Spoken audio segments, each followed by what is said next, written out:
그때는 코스피가 한 3천 정도 됐었어요. 이제 코스피가 지금 전쟁 때문에 조금 조정을 받긴 했습니다만 거의 6,300까지 오른 상황이죠. 코스피 상승의 이유는 세 가지였어요. 중동 전쟁으로 인한 금리 인하 전망 감소 이런 걸로 약간 흔들릴 수가 있지만 두 번째, 세 번째는 전혀 변동이 없습니다. 일만에 대한 예측이 오히려 예전보다 지금이 더 강해졌다. 거의 350조가 넘는 자금이 대기 자금으로서 대기를 지금 하고 있거든요.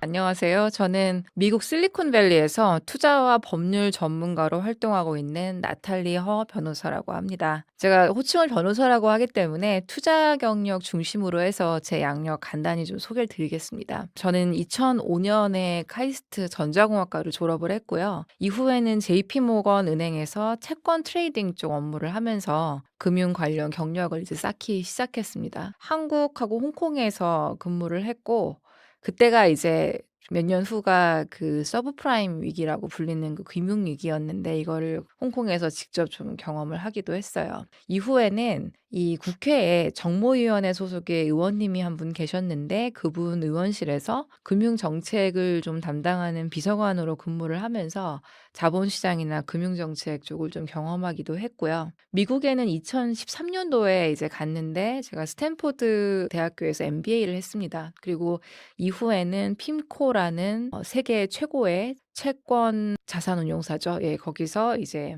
또 채권 쪽의 자산운용 업무를 하다가 그 이후에 이제 로스쿨에 진학해서 변호사 업무를 하고 있습니다.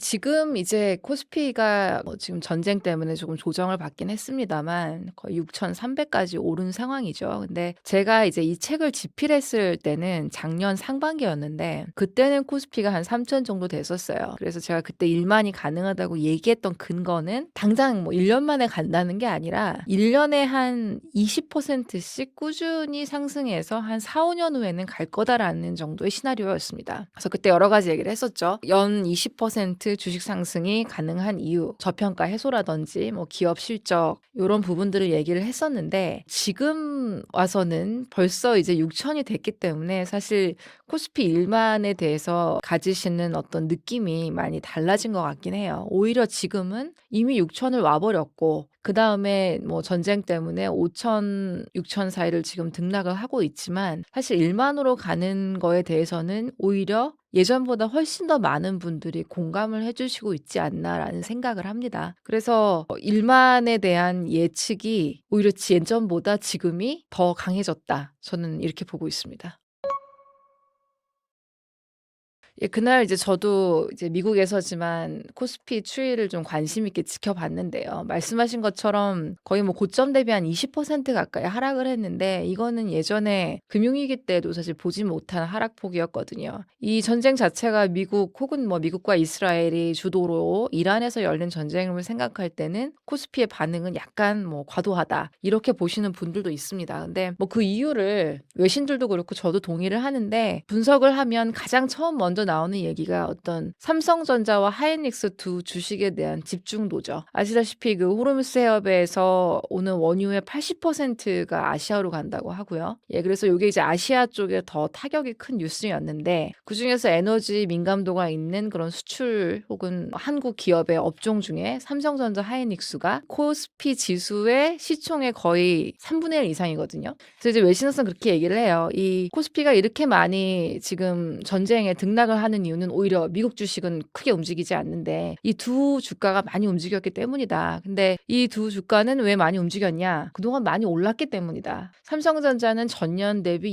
220%가 올랐고 하이닉스는 350% 가까이 오른 이런 상황에서 이런 악재가 터졌을 때 조정폭도 당연히 클 수밖에 없다. 여기에 이제 그동안 많이 올랐던 코스피 지수에 대한 차익 실현 매물 이제 이런 것까지 겹치면서 결국 변동성이 상승하지 않았나라고 분석을 합니다. 결론적으로 코스피만의 어떤 삼성전자 하이닉스 종목 집중 현상과 에너지 가격이 취약한 산업 구조 그리고 큰 상승 후의 차익 실현 등이 이런 단기 변동성의 원인이라고 볼 수 있겠죠.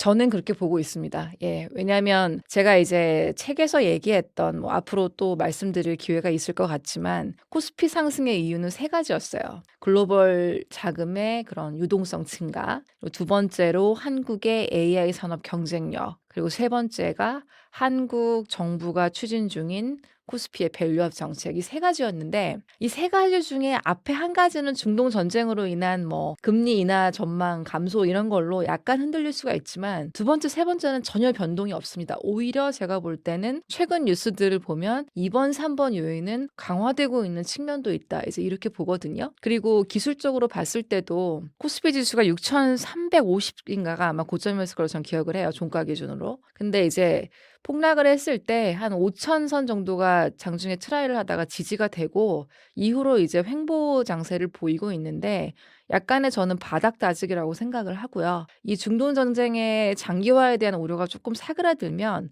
제가 앞에 말씀드린 그 두 번째, 세 번째 요인의 호재가 가격에 반영이 되면서 저는 더 큰 상승을 할 걸로 예상을 하고 있습니다.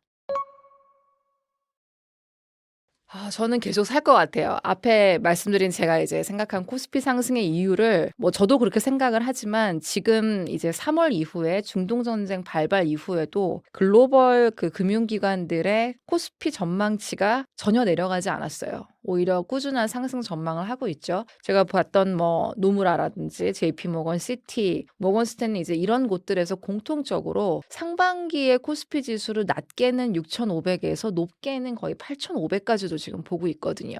근데 이 수치가 오히려 3월 이후에 높아진 곳들도 있습니다. 이제 이렇게 그 리포트들이 시사하는 바는 그만큼 외국에서 볼 때 중동 전쟁에도 불구하고 코스피 시장에 대한 매력도는 전혀 줄지 않았다. 그래서 앞으로도 매수를 계속 하라고 지금 추천을 하고 있는 거죠.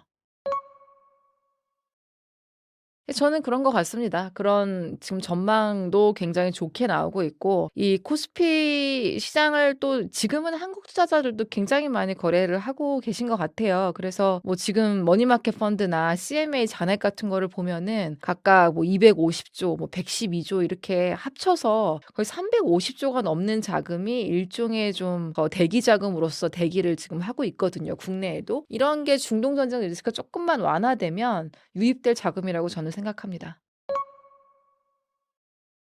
뭐 사실 앞에 말씀드린 것처럼 삼성전자, 하이닉스 두 개가 이제 코스피 시총의 큰 부분을 차지하고 있고 그래서 또 하반기부터는 이 두 종목의 상승이 지수를 이끌었다고 해도 좀 과언이 아닌 것 같아요. 이제 이런 상황이니까 사실 코스피 지수가 오르면 삼성전자, 하이닉스 사야 되냐? 그러면 답은 네죠.